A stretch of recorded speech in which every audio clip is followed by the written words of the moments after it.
Guess who was on our TV screens last night?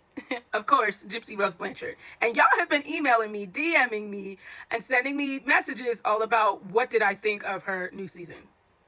You know, I am actually really disappointed because I feel like it was very boring. But I do think it shed a lot of light on the things that they've been trying to gaslight the public on. It was very clear in that episode that Keenan Urker was really disgusted with Gypsy Rose Blanchard. I don't like that.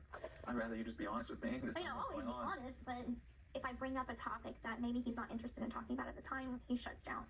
Can you give me an example of a hot button topic that might cause him to shut down? Just, stressors. Social media has been a big stressor for us, and he has a harder time with it. I've been in it longer. I totally disagree with what you just said. You think that I have a harder time with it? I think that you have a harder time with it. Your nose is always in your phone scrolling through comments. I don't even do that anymore. But at the same time, it's also a very new concept for me. Like 6 months ago, this was not my life at all. So I'm very new to this. And learning how to navigate this has been a process of my own that I'm trying to figure out. Okay, let's go back to communication. I think that he was very obvious about not caring. In fact, the scene from dinner was so clear. I don't think anyone could have made it clearer. He ordered food for him and the type of food that he wanted and didn't care about what she wanted at all. It didn't matter to him. Right? He only ordered what he wanted. Okay. Furthermore, in therapy, he looked so disgusted. Even the therapist took multiple deep breaths. You can't tell me that did not make it very clear that he was like, I just don't even care what's happening in here. I don't even want to hear it. Like, it doesn't matter. And it was like he was present and he was there because he had to be there, but not because he wanted to be there.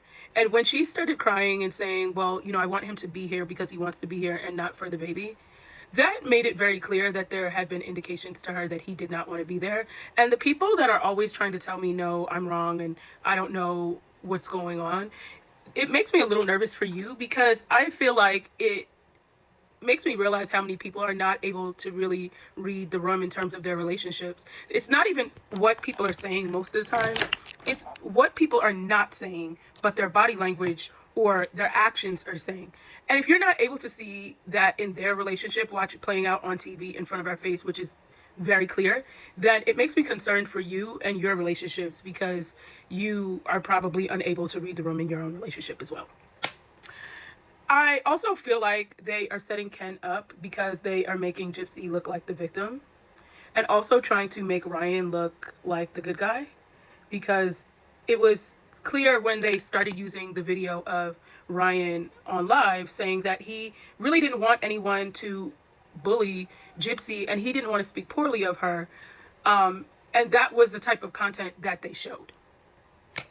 I also think it was really ironic when they showed the picture of Gypsy cosplaying as Harry Potter in Ken's house. You can't tell me that was not very telling, because Gypsy saying that was traumatizing, she was abused. We all know that that's not true. We've seen the proof. But if that's the storyline, and her cosplaying as a minor, saying that her mom forced her into this stuff, being in his house, and they zoomed into it, Lifetime's out here playing in everybody's face, including the Blanchards, okay? Christy Blanchard sitting, laying on the couch was the only time we saw her. Well, besides her outside. But she looked intoxicated. But when is Christy Blanchard not intoxicated is the question. I'll wait. Never. We've seen it. We've heard it. We've heard her on lives, like, losing her stuff. We've heard her on live sounding extremely intoxicated. So is this really anything new to us? No.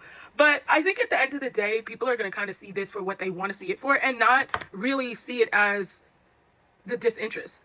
That entire episode was a snooze fest, and I was fighting not to fall asleep. I was on a live on Ivory Rose's page on a panel with multiple people and was still fighting my sleep because it was that boring. What I also noticed is that even in the car, they have a very hard time keeping conversation, Gypsy and Ken.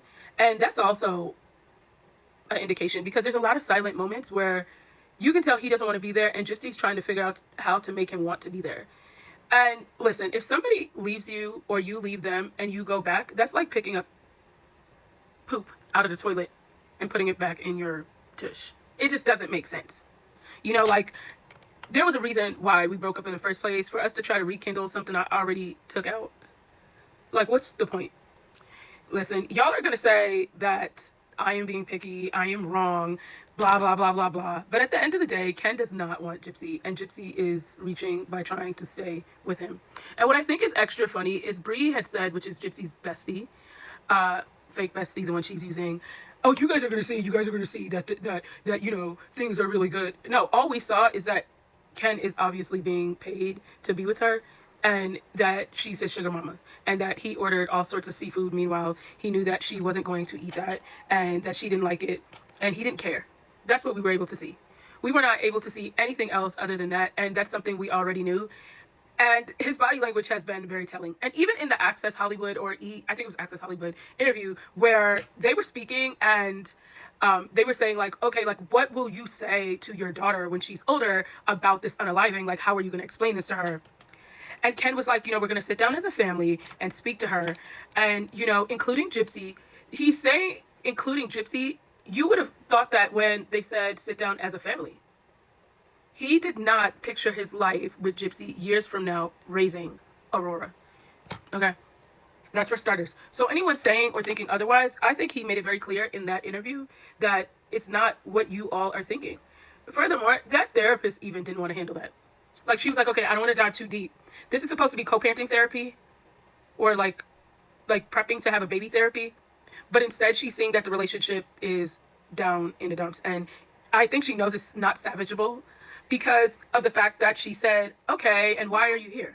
I think it's pretty safe to say that that therapist, that was not like her line of work to handle like those types of relationships. It's like really just how to parent, or like different parenting styles, but not trying to figure out if this relationship should happen. But then again, how many murderers actually come out of prison and have kids? That's mainly unheard of, because most people are serving a lot of time. That therapist would have had to do crisis management in order to help Ken and Gypsy, because Ken is just very clearly unfazed by her. He doesn't really care about her emotions or anything like that. And I'm actually interested to know how they even did the deed, because, and I'm not saying how, like, I want to see it. No, I don't want to see it. I'm saying how, because he looks so disinterested that it doesn't add up. And the only conclusion that I could come to as to why he's still around is because Gypsy bought him a house. He says his savings, but we all know Ken is broke.